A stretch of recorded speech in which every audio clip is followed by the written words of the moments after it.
Developing right now, human remains found in a Lake County backyard. This afternoon, investigators are trying to determine if it's a man who's been missing for more than a month. Deputies say they responded last night for a well-being check. They arrived at the home on Pennsylvania Street in the Lake County town of Paisley. They say no one was home, and this morning they made a grim discovery. News 6 reporter Eric Sandoval was the first reporter on the scene today and the first to talk with investigators. And Eric, you found out the homeowner has actually been reported missing for several weeks now. Yeah, you're right. You know, I've been talking with neighbors and deputies today, and they tell me that Dennis Jones has been missing for more than a month. And that is why one of the neighbors around here called deputies last night. Now, you can see right behind me there is a Lake County Sheriff's deputy stationed right outside Jones's house.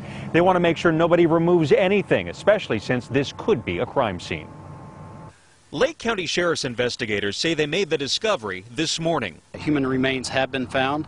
Sky 6 flew over the scene just as the remains were found, buried in the backyard of a home belonging to 61-year-old Dennis Jones. Detectives tell us they responded to Jones's house last night here on Pennsylvania Street in the small town of Paisley. They said they wanted to check on him after neighbors noticed they hadn't seen him.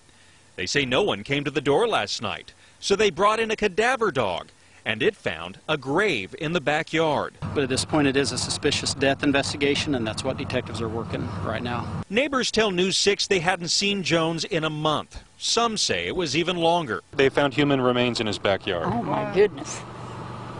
I didn't know nothing about it until I saw this, all this. So what if the remains are that of this missing homeowner? Who would have put them there? We asked Lake County Sheriff's investigators. They do have information that they are working on. I'm not at liberty to release those details at this point, but they are working it, and hopefully we will have a clear picture of what took place soon. Now, we found out some of that other information, and that other information has to do with Jones's truck, which was actually found about 2 blocks down the street here in someone's yard. We spoke to that neighbor whose yard it was found in. See what he has to say coming up in the story we're putting together right now for 5. For now, we are live in the small town of Paisley in Lake County. Eric Sandoval, News 6. Lisa? Eric, thank you.